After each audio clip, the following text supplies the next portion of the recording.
So let's talk about how you can actually be more productive using mind maps. So welcome to the video. My name is Burhan and I've been using mind maps since I've been a kid, since a very young age, from I think about high school. And I came across it when one of my friends, one of the kids in the class was basically using this very weird looking diagram with lots of like words on it in class while studying for or taking notes from the teacher.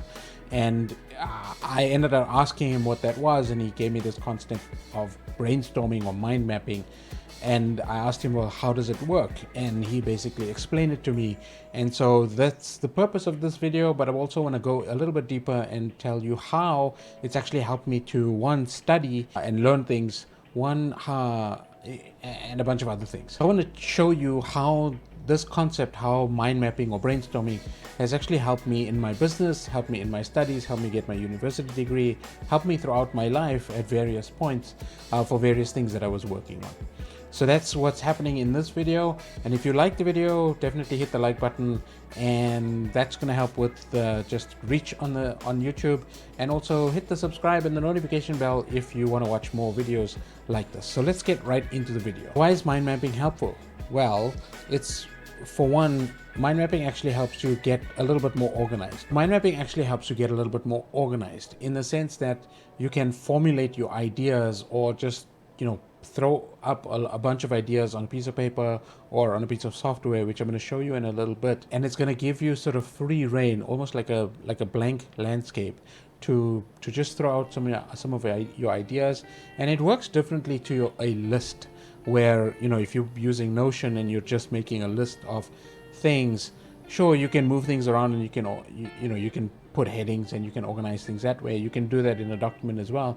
But when you have a mind map, you actually have a visual representation of what it is that you're thinking.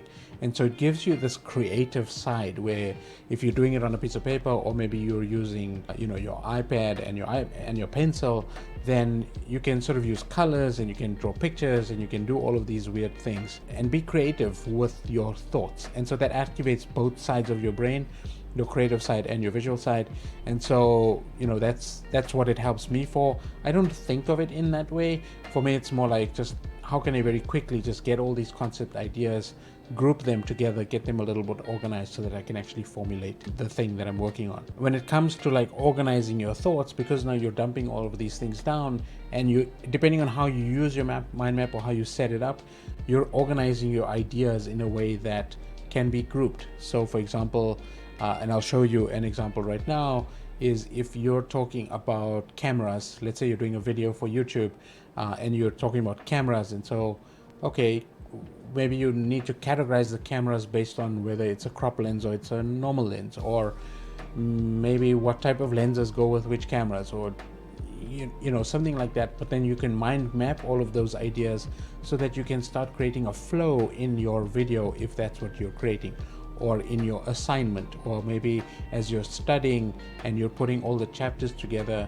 Maybe you have different sections for your for the chapters, and then you start linking and you start formulating your ideas from there. When you're taking notes in a dynamic way, because you can, depending if you're using software or even just a piece of paper, you can kind of move things around, or you can kind of visually think about, oh, this is the place for this thing. You start seeing gaps in the process, and you start seeing things that you would miss out on if it was just in a list. Because reading a list is very difficult, especially when you're looking for like keywords, or you're looking for a key topic, or you're looking for something specific in that list. It takes you a little longer to actually go through a list to find something. But on a mind map, if you know exactly which category that thing should go into, it's like, ping, that's exactly where it needs to go. And I guess because our brains are maps in a way, it's all these neural synapses that are connecting to each other in the kind of like a spiderweb form. Mind mapping works the same way, and it helps your brain actually formulate things. Let's get into an example. I did a mind map for my business. I help my clients with digital marketing, and I wanted to actually get all the concepts of digital marketing on a page, so to speak. And I'm using an app right now called MindMeister, and I'll put a link in the description. You can use it for free for a little limited number of maps or boards. If you're thinking about sort of the functional steps of digital marketing, and I'm not going to educate you on digital marketing, but you'll see some of the stuff here.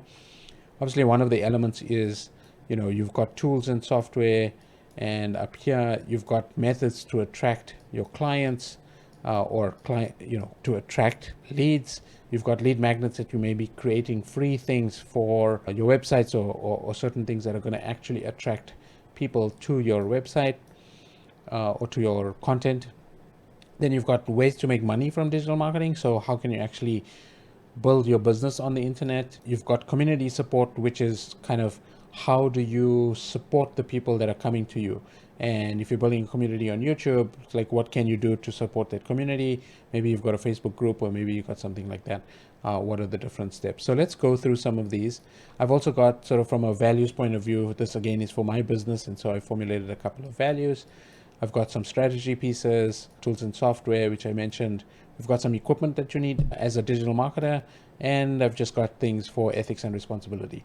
So let's go through some of these things, and this man map is going to get a little bit large. So if I open this node out, you can see all of the different attraction methods, right? So under social media, there are all these different platforms: Facebook, Pinterest, Instagram. They all play a role in terms of attracting business, or in attracting followers, right? Depending on what you're using it for. And now if I go even deeper, it's like, okay, Facebook has got images that we can post. We can post live video. We can post general video or normal video.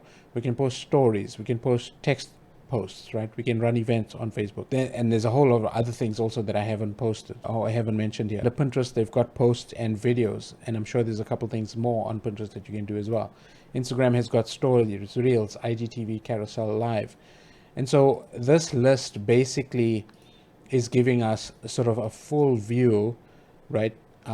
Clubhouse, in terms of just using rooms or clubs. YouTube has live community tab, shorts, and video. So this gives you sort of like an overview of like all of the things in terms of social media that you could be doing on these different platforms to attract your ideal clients. If we go further into attraction, there's obviously SEO stuff, where it comes back to keywords, backlinks, the structure of your website, or the structure of how your content is formulated. And then just in terms of usability and user experience, right? There's a certain thing that Google needs from an SEO point of view, from a usability point of view. And one of the things here I could say is mobile optimization, right? And then obviously you're calling like user experience. And then you could go into like, how do you measure user experience? Well, we can look at things like maybe bounce rate. We can look at things like average duration on a page, or average duration on a video. Like, there's lots of different things that we could put down here to measure user experience, and whether user experience is good or not, right? We could always also do like surveys and those type of things. So let me put that down. Did I spell that right? No. Surveys. Okay. And then from a content marketing point of view, and I know I mentioned sort of social media, but from a content marketing point of view, there's different things you need to create, right? Maybe you're running a blog, and so you need to think about the structure of the blog post. And that means a headline, the body of the blog, the call to action in the blog post, right? You've got blog topics, right? So this would be different to sort of the headlines, because the topics may be subtopics. And so, for example, for my digital marketing agency, or for my business, it would be like a content marketing would be a topic, right? Thumbnails for YouTube, for video marketing, is a topic under content marketing and attraction, right? So now I'm sort of going deeper into the niche, going deeper into sort of the strategies of what digital marketing entails. Under video marketing, the title of the video, what's the description in the video, what are we going to do for editing, how are we going to structure the video. For podcasts, like, as you can see, right, podcast has its own advertising thing. When it comes to outreach, how are we going to find people? How are we going to contact them? Are we going to email them? Are we going to DM them? How are we going to engage with them? Let me actually go to monetization, because for YouTube, I think this would be interesting. So under monetization, if you're if you have a digital agency, or if you're running a company online, this not necessarily just for digital marketing agencies, but you could have once-off products that you want to sell. You can put payment plans to a certain thing, right? You could have upsells where if somebody buys something small, then you upsell them into something else. Maybe you run a subscription model where it's like monthly things that you're giving them. Maybe you sell courses because you want to teach people how to do certain things. Maybe you run a mastermind to actually get deeper into the crux of what it is that you want to teach. I mentioned products as once off, but these could also be physical products, maybe t-shirts or caps or supplements or whatever it is that you have going on. Maybe you have actual services where you do things for your clients. Maybe there's coaching and consultations where, it's either in person where you're meeting one-to-one, or you booking a call, right? Are you making revenue from affiliate marketing? Are you getting donations from your clients or from your followers? Are you involved in partner programs? And if that is the case, are you part of YouTube? Are you part of other partner programs? Can you get sponsorships for certain videos or content or events or whatever the case may be? And then of course there's event tickets if you're running events, and this could be events in person or virtual, right? So this is kind of given me, and as I'm going through this video as well, it's like, oh, okay, wait, this is missing. And so let's look at one more. Let's look at community. Maybe you want to set up a Facebook group, a Discord server. Maybe you just want to support your community via email, or as well as email on top of these things, support them on social. Maybe you're setting up your own circle.so, which is also a community platform. So I want to go through also just various equipment that maybe you need as a digital marketer or as a business owner. Camera, microphone, PC, internet, Wi-Fi, headphones, mobile phone, lighting because you're going to do video, what type of office equipment, what software are you going to use, right? You need maybe email marketing if you're building a list. You need a website for sure. You need webinar software if you're going to run a webinar. You need a calendar booking system if you're taking consultations and coaching calls. You need CRM software to track your leads and your sales, especially if you're doing direct outreach. CRM comes in very handy. You need graphic design software, right? And there's a bunch of software that you may use here. So for example, maybe you're just using Canva, maybe using Photoshop, or maybe using, I think, Affinity. There are various tools, maybe using Figma. So many different tools that you can categorize under graphic design. Then under video editing, obviously there's Final Cut and there's all of these other things that I'm not going to list right now. Are you using community software, like I said, Facebook groups or Circle or Mighty Networks or whatever? What are you using for your accounting? What are you using for your funnels, marketing funnels? What are you using for your course software? How are you getting your payment? Is it coming through Stripe? Is it coming to PayPal?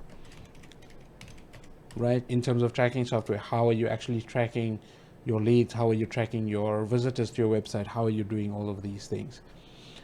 So if I had to zoom out here, now you'll see sort of this very, obviously it's like tiny on the screen right now. So now you can see that this map is actually like, just from focusing on one specific area, like attraction, we've come out with like all of these different areas that you could potentially talk about. Or, like if I wanted to do a video and I wanted to talk specifically about how to edit videos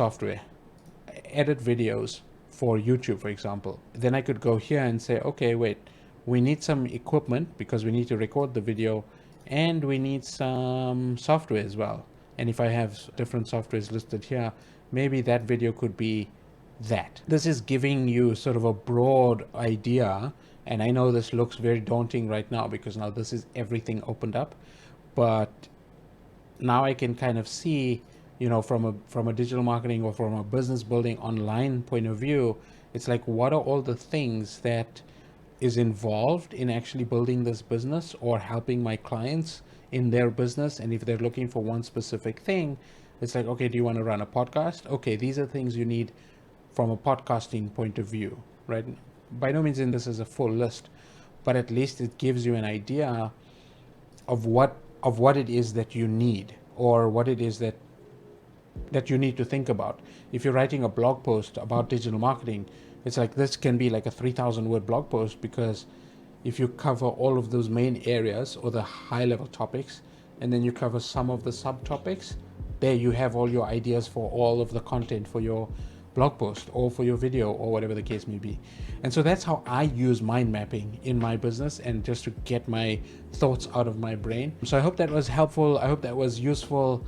The tool that I'm using, like I said, is MindMeister, and there's a link in the description below. I am an affiliate with MindMeister. This video is not sponsored by them, but I am an affiliate and I'm a partner with them too. If you use the link, you are gonna I will benefit from you using it if you do. So with that being said, if you like the video, hit the like, subscribe if you like more videos, and hit the notification bell if you want to get more notifications from me. So with that being said, thank you so much. Enjoy your day. I hope this video was useful, and good luck with your mind mapping experience. And let me know in the comments below sort of how are you using mind maps, and how is it helping you to formulate your ideas? How is it helping you with your studying? And let me know what you're using mind maps for actually. Thank you so much. I'll see you on the next video. Bye for now.